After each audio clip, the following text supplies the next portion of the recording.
आज आपण इथे करणार आहोत टोमॅटोचा सार। चटपटीत असं जेव्हा आपल्याला काहीतरी खावंसं वाटतं, जिभेला जेव्हा चव नसते ना, तेव्हा पटकन हा टोमॅटोचा सार बनवायचा। मस्त लागतो। वाफळत्या भातासोबत, खिचडी भातासोबत तर खूपच छान। बनवायला सुद्धा सोपा आणि पटकन बनवून तयार होतो। टोमॅटो सार करण्यासाठी मी ते 7 टोमॅटो घेते। आता हे टोमॅटो मी स्वच्छ असे धुवून घेते, ते आपण आधी शिजवून घेणार आहोत। त्यासाठी मी इथे पाणी गरम करत ठेवलं, त्यामध्ये हे सगळे टोमॅटो टाकून आता आपण हे शिजवून घेऊयात। तुम्ही इथे बघा, बारीक गॅस करून मी हे 10 मिनिटं टोमॅटो शिजत ठेवले होते। आता त्याची वरची साल निघलेली आहे। तुम्ही इथे बघा, त्याची वरची सालसुद्धा निघली आहे, म्हणजे आपले हे टोमॅटो चांगले असे शिजलेत। आता हे टोमॅटो मी काढून घेते आणि थंड करत ठेवते। टोमॅटो थंड झालेत आणि तुम्ही इथे बघा, त्याची वरची सालसुद्धा पटकन अशी निघते, म्हणजे आपले हे टोमॅटो व्यवस्थित असे शिजलेले आहेत। आता याची वरची सगळी टोमॅटोंची साल मी इथे काढून घेतली आहे। आता त्यातल्या आपण बिया आधी काढून घेणार आहोत, म्हणून मी सुरीने हे टोमॅटो कापून घेते।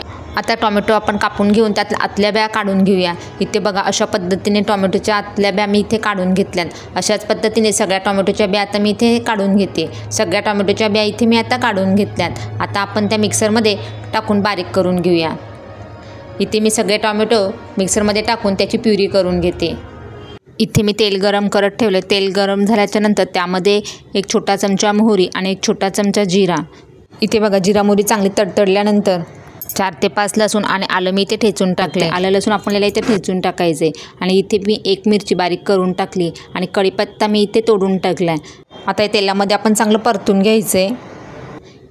त्यामध्ये आता आपण काही सुके मसाल्यांमध्ये हळद, हिंग, 1 छोटा चमचा जिरा पावडर, गरम मसाला, थोडंसं लाल तिखट,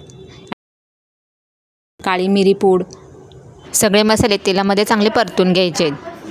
तुम्ही इथे बघा, मस्त आपले मसाले तेलामध्ये परतल्यानंतर त्यामध्ये तयार करून घेतलेली टोमॅटोची इथे प्युरी टाकून घेऊया। तर हे सगळं आपण हलवून घ्यायचं आहे आणि त्यामध्ये आता आपण गरम करून घेतलेलं पाणी टाकायचं आहे। पाणी आपण इथे गरम करूनच घ्यायचं आहे। आता आपण हे हलवून घेऊयात आणि आता हा टोमॅटोचा सार आपण 10 मिनिटं बारीक गॅसवरती शिजत ठेवायचे। चवीपुरता त्यामध्ये मीठ आणि थोडीशी मी ह्यामध्ये साखरसुद्धा टाकते।